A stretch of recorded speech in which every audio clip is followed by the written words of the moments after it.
So these are circuit board slimline blanks, and I don't want to use a pen mill because I don't want to risk chipping them. So I'm going to use the Maker Select squaring jig.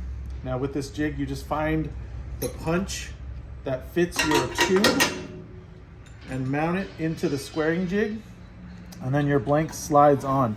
And all you do is introduce the blank up to the sanding disc, and you can see nicely down there how far you have to go.